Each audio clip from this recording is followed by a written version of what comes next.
नमस्ते बच्चों, कैसे हैं आप सब। आज हम कक्षा 11 हिंदी साहित्य की पाठ्य पुस्तक अंतरा में से ज्योतिबा फुले पाठ के प्रश्नोत्तर जो शेष रह गए थे हम करेंगे। पाठ को हम पढ़ चुके हैं 2 अंशों में। अब प्रश्नोत्तर देख लेते हैं। पहला प्रश्न है, ज्योतिबा फुले का नाम समाज सुधारकों की सूची में शुमार क्यों नहीं किया गया? तर्क सहित उत्तर लिखिए। शुमार मने शामिल क्यों नहीं किया गया। प्रश्न पूछ रहा है कि ज्योतिबा फुले का नाम समाज सुधारकों की सूची में शामिल क्यों नहीं किया गया। तो क्योंकि समाज सुधारकों की जो सूची बनाई गई थी वह बनाने वाले उसी उच्च वर्ण या उच्च समाज का प्रतिनिधित्व करने वाले लोग थे जिनके खिलाफ फुले संघर्ष कर रहे थे। जिन समीक्षकों ने वह सूची बनाई थी वे उसी उच्च वर्ग के प्रतिनिधि थे, तो उन्हीं का विरोध करने वाले समाज सुधारकों को वे उस लिस्ट में शामिल क्यों करते। और फुले जो थे वे पूंजीवादियों, ब्राह्मणों और पुरोहितों का ही विरोध कर रहे थे जो शूद्रों और महिलाओं की शिक्षा, समानता और स्वतंत्रता के खिलाफ थे, उनका शोषण करते थे। इसलिए और उन्हीं का ही विरोध वे कर रहे थे, इसलिए उनका नाम उस सूची में शामिल नहीं किया गया। ठीक है। दूसरा प्रश्न है, शोषण व्यवस्था ने क्या क्या षड्यंत्र रचे और क्यों। मतलब इस पाठ में जो बताया गया है कि स्त्रियों और शूद्रों का शोषण होता था, दलितों का शोषण होता था, तो वो जो शोषण करने वाली व्यवस्था थी उसने शोषण करने के लिए या फुले के खिलाफ क्या क्या षड्यंत्र रचे। तो इसमें यह है कि उच्च वर्ग के लोगों ने शोषण करने के लिए, ये जो वर्ण व्यवस्था, वर्ग व्यवस्था और जाति व्यवस्था थी वह शोषण करने के लिए ही बनाई गई थी।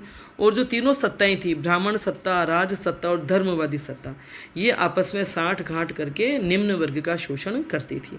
पाठ की शुरुआत में बताया गया है ये स्त्री शिक्षा के दरवाजे बंद थे, स्त्रियों को शिक्षा नहीं दी जाती थी, उन्हें शिक्षा का अधिकार नहीं दिया जाता था, न उन्हें स्वतंत्रता दी जाती थी। और शिक्षा इसलिए नहीं दी जाती थी ताकि स्त्रियां शिक्षित होकर अपने अधिकारों की या स्वतंत्रता की मांग न करने लगे। फुले के कार्यों का विरोध करने के लिए उन लोगों ने उनके पिताजी को भी डराया, धर्म का डर दिखाया, जिससे उन्होंने बेटे बहू को घर से निकाल दिया। और जब सावित्रीबाई फुले स्कूल जाती बच्चों को पढ़ाने के लिए, लड़कियों को पढ़ाने के लिए, तो जो रास्ते में लोग रहते थे वो उनको गालियाँ देते, थूकते, उन पर पत्थर फेंकते, गोबर उछालते। तो इस प्रकार शोषण व्यवस्था ने तरह तरह के षड्यंत्र रचे ताकि वे जो समाज सुधार का कार्य करे थे, स्त्रियों के लिए, लड़कियों के लिए, दलितों के लिए, गरीबों के लिए, वो सारे कार्य रुक जाएं। ठीक है। आपको एक बात बताऊं मैं, आप जब भी पाठ पढ़ें, आप मतलब प्रश्नोत्तर करने के लिए मैं यूँ कहना चाह रही हूँ कि भाई आप किस तरह से इनको बहुत अच्छे से कर सकते हैं ताकि आपको एक बार में ही अच्छे से याद हो जाए और बार बार आपको ना देखने पड़े। आप पाठ पढ़िए एक बार अच्छे से समझते हुए, फिर उसके प्रश्नोत्तर देख लीजिए। प्रश्नों को पढ़ेंगे तो आपको जो पाठ पढ़ा है उसमें से ध्यान में तो आएगा ना कि प्रश्नों का जवाब क्या हो सकता था, क्या था, थोड़ा बहुत तो आपको याद आएगा ही। फिर दोबारा उस पाठ को पढ़ लीजिए, तब वो जो प्रश्न आपके दिमाग में अपने आप आएंगे और उनका जवाब जहाँ होगा उसे आप अपने आप ही ध्यान से और सावधानी से पढ़ेंगे। अगर न पढ़ पाते हो, ऐसे पढ़ने की तबीयत न हो, तो भी आप कोशिश करके, मेहनत करके उनको ध्यान से पढ़िए, वो समझ करके पढ़िए ताकि आपके प्रश्नों के उत्तर वो पाठ पढ़ते समय ही तैयार हो जाएंगे। फिर इनको कभी कभी लिख करके अभ्यास कीजिए कि भी मैंने जो याद किया, जो पढ़ा, वो मुझे याद रहा कि नहीं रहा। भले पाठ पढ़ने के तत्काल बात कर लीजिए तो आपका उसी दिन वो पाठ पूरा तैयार हो जाएगा। और हिंदी भाषा में आप जितना अपनी भाषा शैली में और अपने आप समझ करके लिखेंगे उतने ही अच्छे मार्क्स मिलेंगे और आपका हिंदी पर अधिकार भी बढ़ता जाएगा। तो इसलिए कहीं से भी इधर उधर से नकल करने के स्थान पर आप खुद पढ़ करके अपने प्रश्नों के उत्तर तैयार करें। ठीक है। अगला प्रश्न है, ज्योतिबा फुले द्वारा प्रतिपादित आदर्श परिवार क्या आपके विचारों के आदर्श परिवार से मेल खाता है? पक्ष विपक्ष में अपने उत्तर दीजिए। तो ज्योतिबा फुले ने जो बात कही आदर्श परिवार को लेकर के कि भाई माता पिता, जैसे हिंदू माता है, पिता मुस्लिम है, तो बच्चे ईसाई हों और एक सिख हों। आप इस पे अपना मंतव्य रख सकते हैं कि आपको कैसा लगता है, लेकिन मुझे तो ये बात बिल्कुल भी अच्छी नहीं लग रही, बिल्कुल भी नहीं। आदर्श परिवार का मतलब केवल धार्मिक स्वतंत्रता का होना ही थोड़े होता है। वे जो धर्म की बातें कर रहे हैं कि भी सभी धर्मों के व्यक्ति हो जाएं या घर के जो सदस्य वे सभी एक एक धर्म को मानने वाले हो जाएं, तो कोई आदर्श परिवार नहीं बनता। एक परिवार में सभी धर्मों के अनुयायी कैसे हो सकते हैं? धर्म तो बहुत दूर की और बहुत बड़ी बात है। पहले लोग धर्म के असल मर्म को तो समझें। धर्म के नाम पर कट्टरता और अंधश्रद्धा जो है वो घर, परिवार और समाज की हालत और भी खराब कर देगी। इसलिए मेरी दृष्टि में आदर्श परिवार वह हो सकता है जहाँ सभी प्रेम और सम्मानपूर्वक रहें, सहयोग दे करके रहें, एक दूसरे का सहयोग करते हुए रहें और एक दूसरे की भावनाओं का, स्वतंत्रता का आदर किया जाए जहाँ, और स्त्री पुरुष में, बेटी बेटी में किसी तरह का फ़र्क न किया जाए और सभी एक दूसरे का सहयोग करते हुए जिए परिवार में, वही परिवार आदर्श परिवार हो सकता है। ठीक है। अगला प्रश्न है चौथा, स्त्री समानता को प्रतिष्ठित करने के लिए ज्योतिबा फुले के अनुसार क्या क्या होना चाहिए? ज्योतिबा फुले के अनुसार स्त्री समानता को प्रतिष्ठित करने के लिए मतलब समाज में स्त्रियों को समानता के अवसर मिले या स्त्रियां पुरुषों के समान समझी जाए, इसके लिए है कि भाई स्त्री शिक्षा के रास्ते खोले जाए। सबसे पहले तो उन्हें पढ़ने से जो वंचित किया गया है वह कार्य किया जाए, उन्हें शिक्षा दी जाए और स्त्री पुरुषों के लिए समान नियम और समान अधिकार हो। ये नहीं कि पुरुषों के लिए अलग नियम और अलग अधिकार हो और स्त्रियों के लिए अलग नियम और अलग अधिकार हो, नहीं, दोनों के लिए समान नियम और समान अधिकार दिए जाएं। और विवाह परंपरा और जो विधि है उसको बदला जाए। विवाह की जो परंपरा है और जो विधि है उसमें जो मंत्र बोले जाते हैं उसमें पुरुष की प्रधानता और स्त्रियों की अधीनता स्थापित की जाती है, तो वो न हो, ऐसे मंत्र न हो, स्त्रियों को भी स्वतंत्रता दी जाए। ठीक है। तो मैं आपको थोड़े संकेत कर रही हूँ, उसके अलावा आपको पाठ को पढ़ करके अपने जवाब को पूरा लिखना है। पांचवा प्रश्न है, सावित्रीबाई के जीवन में क्रांतिकारी परिवर्तन किस प्रकार आए? क्रमबद्ध रूप में लिखिए। क्रमबद्ध रूप में मतलब आप पाठ को शुरू से अंत तक जो पढ़ेंगे तो उसमें जिस क्रम में उनके जीवन की घटनाएं दी हुई हैं उस क्रम में ही उन घटनाओं को लिख करके आपको बताना है कि उनके जीवन में क्रांतिकारी परिवर्तन कैसे आए, किस प्रकार आए। क्रांतिकारी मतलब छोटे मोटे नहीं, बहुत बड़े बड़े परिवर्तन आए। तो कैसे आए? जैसे शादी के बाद ही उनका जीवन बदला वैसे तो, और विवाह के बाद उनको उनके पति ने यानी ज्योतिबा फुले ने मराठी भाषा के साथ साथ अंग्रेजी पढ़ना, लिखना और बोलना सभी सिखाया। ठीक है। और इससे पहले या इसके बाद की बात है, शिखल गांव की जो घटना है कि वे अकेली ही हाट बाजार चली जाती थी 6-7 साल की उम्र में भी, तो वह बचपन से ही मतलब होनहार थी। एक बात कही जाती है कि होनहार बिरबान के होत चीखने पातिया, पालने में ही पूत के पैर पालने में ही नज़र आ जाते हैं। तो ज्योतिबा तो थे ही, लेकिन सावित्रीबाई फुले भी महान थी, उनमें महानता के संस्कार थे, उच्चता के, साहस के संस्कार थे। तभी बचपन में ये चीज़ें उनमें नज़र आ रही थी कि 6-7 साल की उम्र में ही वह अकेली चली जाती थी बाजार, तो वह साहसी तो थी ही, और कुछ उनके घर का वातावरण भी अच्छा था कि अपने घर की कन्या को, बालिका को वह अकेला भेज देते थे। तो एक दिन वो शिखल गाँव के हाट बाजार में गई और कुछ खरीद करके खा रही थी। खाते खाते चल रही थी और चलते हुए उन्होंने देखा कि एक पेड़ के नीचे मिशनरी स्त्री पुरुष बैठे हैं। मिशनरी माने ईसाई मिशन जो होते हैं, ईसाइयों के मिशन, वे अपने धर्म का प्रचार प्रसार करने के लिए घूमते फिरते थे और गा करके और पढ़ा करके या जैसा भी वो प्रचार करते थे। तो वह वहीं रुक गई या वहाँ देख रही थी उनको। तो उन लोगों में से किसी ने एक ने उनको देख करके कहा कि भाई खाते खाते चलना अच्छी बात नहीं है। तो उसने तत्काल अपने हाथ में जो खाना था, जो भी वे खा रही थी, उसको तत्काल फेंक दिया। मतलब इससे ये पता पड़ता है कि वो बच्ची इतनी छोटी थी लेकिन कितनी संवेदनशील या कितनी संस्कारशील थी कि जैसे ही कहा कि ये बात अच्छी नहीं है तो उसने तत्काल खाना फेंक दिया। तब वो प्रभावित हुए और उन्होंने कहा कि तुम तो बहुत ही अच्छी लड़की हो। उसको एक किताब दी कि तुम्हें पढ़ना नहीं भी आता होगा तो भी ये चित्र देख करके भी तुम्हें बहुत अच्छा लगेगा, है ना।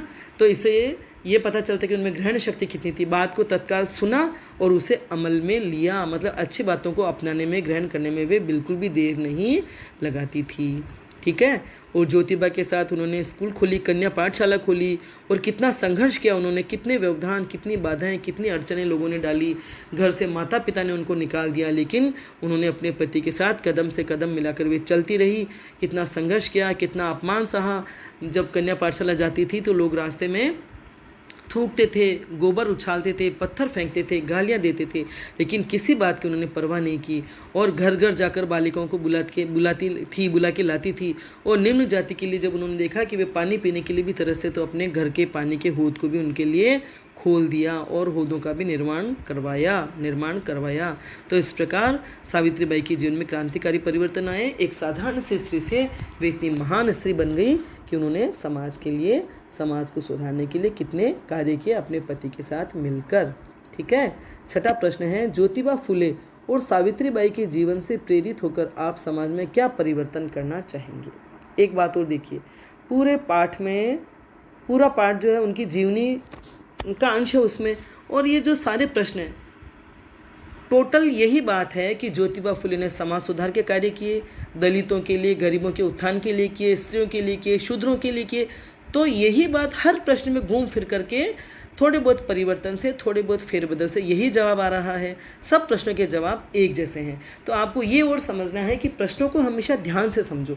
आप पाठ के मूल भाव को समझ लिया आपने, पाठ को हृदयंगम कर लिया और पाठ का जो पाठ परिचय दिया गया होता है उसे भी आपने ढंग से पढ़ लिया, तो उसके बाद आपको जो पाठ का जो सारांश है वो आपके दिमाग में बैठ गया।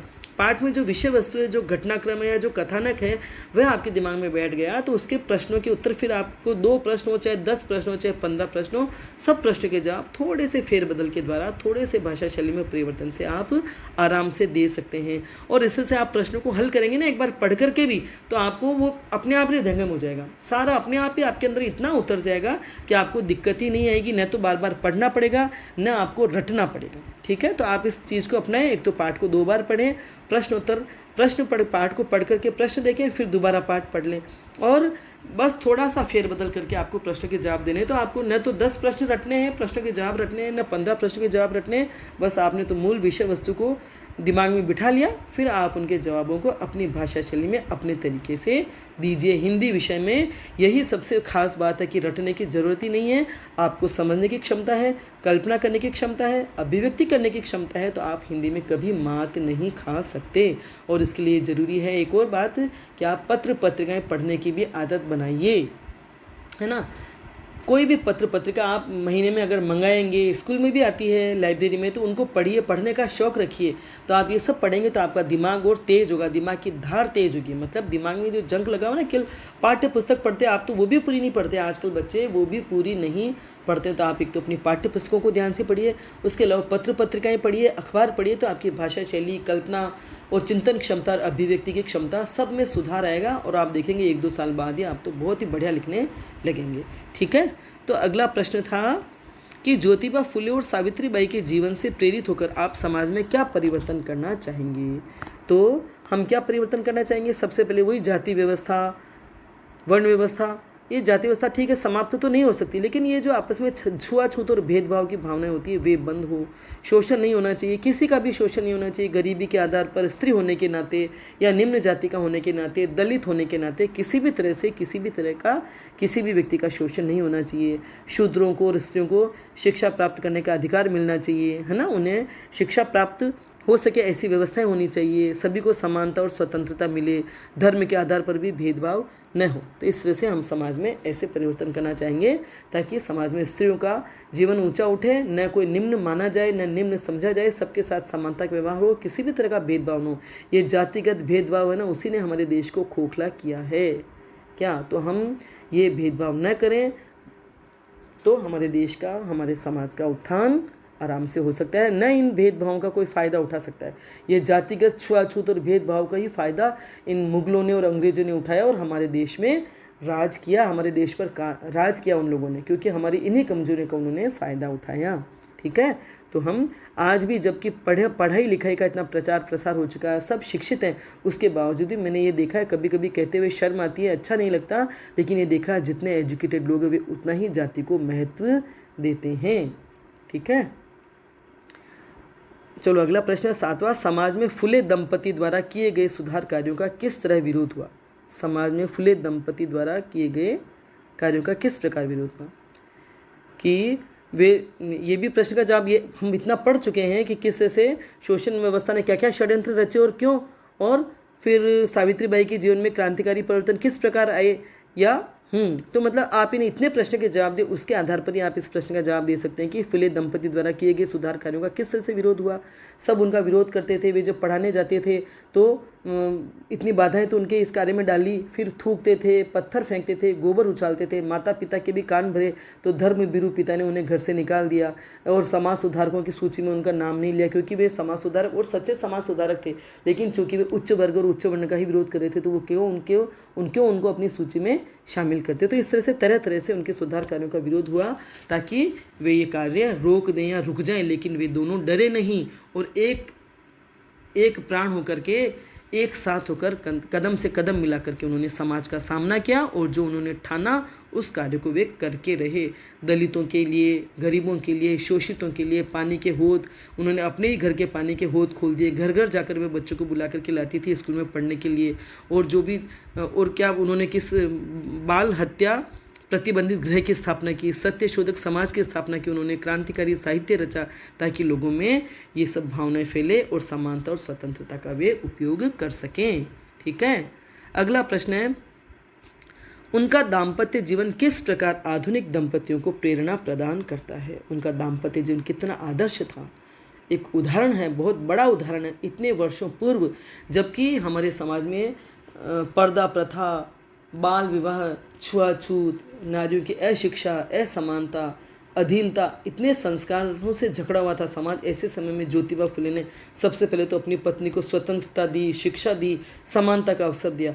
और दोनों पति पत्नी का एक ही लक्ष्य होगा, ये नहीं कि पत्नी ने अपना रास्ता अलग बनाया, पति ने अपना रास्ता अलग बनाया। जो पति के लक्ष्य थे, पत्नी ने कदम से कदम मिलाकर, कंधे से कंधा मिलाकर उस लक्ष्य में साथ दिया और उन लक्ष्यों को, उन उद्देश्यों को पूरा करने में पूरा सहयोग दिया। और आजकल जबकि इतना शिक्षा का प्रचार प्रसार हो चुका है, स्त्री और पुरुष की समानता और स्वतंत्रता बहुत आराम से हम देख सकते हैं, लेकिन दूसरों से तो नहीं, पति पत्नी ही आपस में होड़ करते हैं और एक दूसरे को नीचा दिखाने की चेष्टा करते हैं। और वह भी वह वर्ग जो बहुत पढ़ा लिखा, बुद्धिजीवी और बहुत अमीर होता है और वह खुद समाज के लिए कुछ न कुछ करना चाहता है, लेकिन जब दोनों एक साथ मिलकर के काम नहीं करते हैं, अलग अलग क्षेत्र में काम कर रहे होते हैं, तो एक दूसरे की उन्नति को भी बर्दाश्त नहीं कर पाते और कई सालों तक साथ रहने के बाद वे तलाक भी ले लेते हैं, अलग हो जाते हैं। और अलग होने के बाद तो एक दूसरे की नींव ही खोदने लगते हैं, गड़े हुए मुर्दे उखाड़ते हैं, एक दूसरे की गलतियों को ढूंढते हैं ताकि एक दूसरे का को वे बदनाम कर सके, उसका अस्तित्व तक मिटा सके।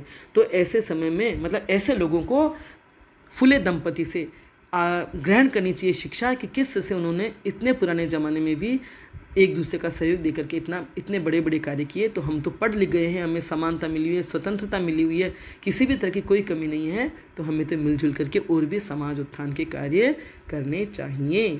ठीक है, 9वां प्रश्न है, ज्योतिबा फुले ने किस प्रकार की मानसिकता पर प्रहार किया और क्यों। ज्योतिबा फुले ने किस प्रकार की मानसिकता पर प्रहार किया। ज्योतिबा फुले ने जो पुरोहितवादी मानसिकता थी, पूंजीवादी मानसिकता थी, ब्राह्मण मानसिकता थी और पुरुषों की प्रधानता वाली जो मानसिकता थी, उस पर उन्होंने प्रहार किया। क्यों? क्योंकि दोनों में जब तक समानता या स्वतंत्रता नहीं आएगी, तब तक घर, परिवार और समाज की दिशा या दशा नहीं बदलेगी और हमारे देश को भी उन्नति के अवसर नहीं मिलेंगे, मतलब हमारा देश भी उन्नति नहीं कर पाएगा। इसलिए ज्योतिबा फुले ने उन मानसिकताओं पर प्रहार किया क्योंकि वे अपने आप को उच्च वर्ग का समझ करके, अमीर समझ करके, पुरोहित या ब्राह्मणवादी समझ करके, ब्राह्मण समझ करके दलितों का, गरीबों का शोषण करते थे, स्त्रियों का, शूद्रों का शोषण करते थे, न उन्हें पढ़ने लिखने देते थे, न उन्हें समानता का अधिकार देते थे, न उन्हें स्वतंत्रता प्रदान करते थे, बल्कि कदम कदम पर उन्हें कष्ट पहुंचाते थे और कष्ट ही कष्ट देते थे, है ना। न उन्हें पानी पीने तक की स्वतंत्रता नहीं थी, पानी तक नहीं पी सकते थे वे लोग, न कहीं मंदिरों में आना जाना, कुछ भी नहीं कर सकते थे। ठीक है, अब है, निम्नलिखित पंक्तियों का आशय स्पष्ट कीजिए। सच का सवेरा होते ही वेद डूब गए, विद्या शूद्रों के घर चली गई, भूदेव शर्मा गए। ये हमने पाठ पढ़ते समय इन पंक्तियों की व्याख्या की है, तो आप समझ चुके होंगे कि सच का सवेरा होते ही वेद डूब गए, मतलब जब ज्योतिबा फुले ने स्त्रियों की और उन शूद्रों की शिक्षा की व्यवस्था की और वे पढ़ने लिखने लगे, तब ब्राह्मणों को थोड़ा सा अखरने लगा। तब इन्होंने कहा, फुले ने कि भी सच का सवेरा होते, मतलब जैसे ही शिक्षा प्राप्त हुई उन लोगों को, और शिक्षा प्राप्त होते ही हमारे अंदर का अंधकार दूर हो जाता है और सवेरा हो जाता है या रोशनी मिल जाती है। तो वेद डूब गए और विद्या शूद्रों के घर चली गई, मतलब शूद्र पढ़ने लिखने लगे तो विद्या उनके घर चली गई और वे भी वेदों का ज्ञान प्राप्त करने लगे। और ब्राह्मण शर्मा गए इस स्थिति पर कि अरे स्त्रियाँ और शूद्र निम्न जाति के लोग भी वेद पढ़ने लगे, तो वे शर्मा गए। इस शोषण व्यवस्था के खिलाफ दलितों के अलावा स्त्रियों को भी आंदोलन करना चाहिए। सही बात है, शोषण व्यवस्था के खिलाफ दलितों को तो आंदोलन करना ही चाहिए या दलित आंदोलन करते, लेकिन स्त्रियों को भी करना चाहिए। स्त्रियों को ये नहीं देखना चाहिए कि हमारे लिए हमारे अधिकार हमें कोई और प्रदान करेगा, बल्कि उन्हें खुद आगे बढ़ करके आंदोलन और संघर्ष करना चाहिए। निम्नलिखित गद्यांशों की संदर्भ सहित व्याख्या कीजिए। स्वतंत्रता का अनुभव हर स्त्री की थी। ये जो है 2 पैराग्राफ दिए गए हैं, उनकी व्याख्या भी आप मैंने पाठ पढ़ाते वक्त समझाया है, तो आप उसी से समझ जाएं। अपने आसपास के कुछ योग्यता विस्तार, मतलब अब जो प्रश्न दिए जा रहे हैं, जो भी कहा जा रहा है, उनसे आप अपनी योग्यता में वृद्धि कर सकते हैं। अपने आसपास के कुछ सामाजिक कार्यकर्ताओं से बातचीत कर उसके आधार पर एक रिपोर्ट तैयार कीजिए।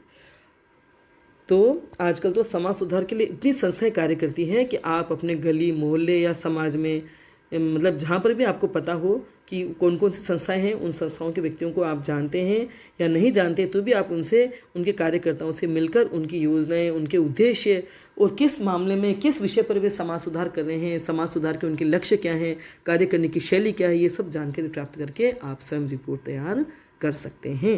ठीक है, अगला है प्रश्न, आगे चलते हैं हम। क्या आज भी समाज में स्त्री पुरुष के बीच भेदभाव किया जाता है? कक्षा में चर्चा कीजिए।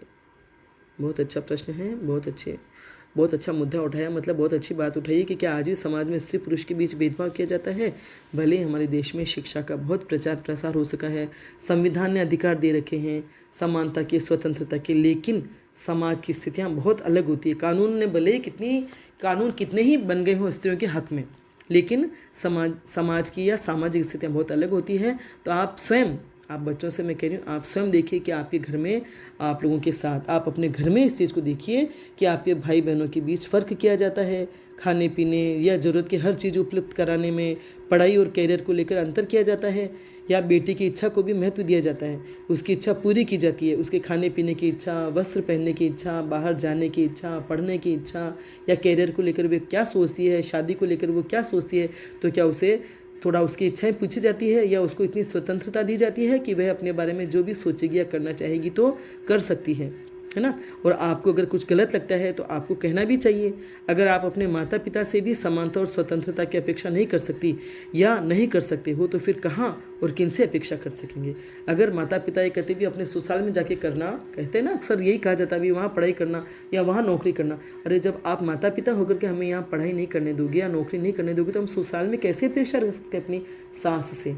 समझे? तो लड़कियों को भी कहना चाहिए और भाइयों को भी, जो लड़के हैं उन्हें भी अपनी बहनों के लिए अपने माता पिता से कहना चाहिए, और अपनी बहनों की मतलब ये स्वतंत्रता और समानता की रक्षा करनी चाहिए कि उन्हें आप ऐसे अवसर दें, और जो भी आप करते हैं वो सब करने के लिए उन्हें भी प्रेरित करें, और अपने माता पिता से भी आग्रह करें। बातचीत करने से ही सबके विचार बदलते हैं, तो हमें ये प्रयास करने चाहिए। ठीक है, तो इसी बात को लेकर के आप कक्षा में भी चर्चा कीजिए और अपने जीवन में भी, अपने घर परिवार में भी कीजिए। पाठ में आए महात्मा फुले के सूक्तिबद्ध विचारों को संकलित करके उन्हें कक्षा में दीवारों पर चिपकाइए। ठीक है, तो आप महात्मा फुले की जो ऐसे विचार है सूत्र के रूप में, आदर्श वाक्य के रूप में, उन्हें आप लिख करके अपनी कक्षा में चिपकाइए। सावित्रीबाई और महात्मा फुले ने समाज हित के जो काम किए उनकी सूची बनाइए। सावित्रीबाई और महात्मा फुले ने समाज हित में जो भी काम किए, इतने सारे प्रश्नों के जवाब देने में आपको ये बात सब पता पड़ गए होंगे, तो आप उनकी सूची आराम से बना सकते हैं। अब देखते हैं हम शब्दार्थ और टिप्पणी। शुमार माने, ये शुमार उर्दू शब्द है, इसका अर्थ है शामिल करना। गिनती मतलब जैसे उन समाज सुधारकों की सूची में ज्योतिबा फुले का नाम शुमार नहीं किया गया, शामिल नहीं किया गया। उच्च वर्गीय माने उच्च वर्ग के, ऊंची जाति के, जो व्यक्ति ऊंची जाति के समझे जाते हैं या ऊंचे वर्ग के, अमीर वर्ग के समझे जाते हैं, उन्हें उच्च वर्गीय कहा जाता है। वर्चस्व माने प्रधानता, दबदबा, प्रमुखता, पुरुषों का स्त्रियों पर वर्चस्व कायम है या उनका वर्चस्व प्रदान किया जाता है, तो स्त्रियों पर पुरुषों का वर्चस्व बना हुआ है, दबदबा बना हुआ है। कायम रखना माने बनाए रखना, स्थिर रखना। किसी चीज़ को, किसी व्यवस्था को या किसी भी गतिविधि को बनाए रखी जाती है, स्थिर रखी जाती है, तो कहा जाता है कि कायम रखा गया। कुछ नियम कायदों को कायम रखना चाहते हैं जो समाज में उच्च वर्ग के लोग हैं, कई वर्षों से जो चले हुए नियम कायदे हैं उन्हें कायम रखना चाहते हैं, ताकि स्त्री पुरुषों में समानता न हो और स्त्रियां पुरुषों से आगे न बढ़ जाएं, या वे समानता या स्वतंत्रता या अधिकारों की मांग न करने लगें। पूंजीवादी, जो पूंजी को सर्वाधिक महत्व प्रदान करता है। पूंजीवादी लोग जो बहुत अमीर होते हैं और अपने आप को ऊंचा समझते हैं, उन्हें पूंजीवादी कहा जाता है। पर्दाफाश मैंने भंडाफोड़ या तथ्य उजागर करना। पर्दा तो आप जानते हो, फाश करना मतलब फाड़ देना। तो पर्दे, अगर कहीं पर्दा लगा हुआ उसको फाड़ देंगे तो उसके भीतर जो छिपा हुआ था वह दिखाई देता है। तो इसी तरह से किसी घटना का या किसी भी व्यक्ति का पर्दाफाश किया जाता है, चाहे गलत व्यक्ति हैं, भ्रष्ट व्यक्ति हैं, अपराधी है, तो उनका पर्दाफाश करना मतलब उनका भंडाफोड़ कर देना और उनकी सच्चाइयों को उजागर कर देना। गुलामगिरी मतलब लोगों से गुलामी कराना, लोगों के साथ दासों जैसा व्यवहार करना। तो पुरुष पुरुषों की जो प्रधानता है समाज में, पुरुष प्रधान समाज में स्त्रियों से गुलामगिरी करवाई जाती है या स्त्रियों को पुरुषों का गुलाम समझा जाता है और उनके साथ दासों जैसा, नौकरों जैसा व्यवहार किया जाता है। पूर्ण विराम, किसी बात को खत्म करना। पूर्ण विराम ने खड़ी पाई, हम कोई वाक्य लिख रहे होते हैं, जब वो वाक्य खत्म होता है तो हम वहाँ पूर्ण विराम लगाते हैं, और इसे पूर्ण विराम किसी बात को पूरा करना, बात को खत्म करना, है ना। मठाधीश, जो धर्म तथा वर्ग के नाम पर समूह बनाते हैं और अपना निर्णय दूसरों पर थोपते हैं। मठ के अधीश, मठ के मुख्य बनना, मठों का प्रमुख बनना, है ना। तो वे ऐसे मठ या कोई धर्म के नाम पर या वर्ग के नाम पर समूह बनाते हैं, संस्थाएं बनाते हैं और उनके बड़े बन के बैठ जाते हैं और फिर अपने निर्णय हैं जो वे दूसरों पर थोपते हैं और जनता या उनके अनुयायी जो है उनके कहे अनुसार चलते हैं या कार्य करते हैं। आमादा होना, किसी कार्य को करने के लिए दृढ़ होना, मतलब हम कोई संकल्प लें या कोई काम करना चाहते हैं, कोई लक्ष्य निश्चित कर लेते हैं तो उसको पूरा करने के लिए आमादा रहना या दृढ़ रहना कि दृढ़ता से उस कार्य को हमें करना है, विचलित नहीं होना है। तत्पर हो जाना, आमादा होना। मिसाल माने उदाहरण, आदर्श, मिसाल ये भी उर्दू शब्द है, आमादा होना ये भी उर्दू शब्द है, पर्दाफाश उर्दू शब्द है ना। तो इतने इस पाठ में उर्दू शब्दों की भी बहुलता है, प्रधानता है। और मिसाल कायम करना मतलब उदाहरण कायम करना, अपने आप को उदाहरण के रूप में प्रस्तुत करना। तो यहाँ सावित्रीबाई फुले और ज्योतिबा फुले एक आदर्श दंपति थे, तो वे आज की आधुनिक पढ़ी लिखी पीढ़ी के लिए आदर्श दंपति की मिसाल कायम करते हैं। ठीक है, समझ में आ गया आपको? तो आपको ये पाठ भी बहुत अच्छे से समझ में आ गया होगा, प्रश्नों के उत्तर भी अच्छे से समझ में आ गए होंगे। मुझे पूरा विश्वास है कि आप इन प्रश्नों के उत्तर एक बार ढंग से पढ़ लेंगे, समझ लेंगे, तो आपका ये पाठ पूरा बहुत ही अच्छे से तैयार हो जाएगा। ठीक है, बहुत ही प्रेरणादायी पाठ है और हमें हमारे समाज में, हमारे घर परिवार में ऐसी स्थितियाँ देखते हैं तो हमें भी उनका विरोध करना चाहिए और सुधार करना चाहिए। वीडियो पसंद आया हो तो लाइक करें, अपने फ्रेंड्स के साथ शेयर करें, मेरे चैनल को भी सब्सक्राइब करें, बेल आइकन अवश्य टच करें ताकि जो भी वीडियो मैं बनाऊंगी उसकी सूचना आपको तत्काल मिल जाएगी। धन्यवाद।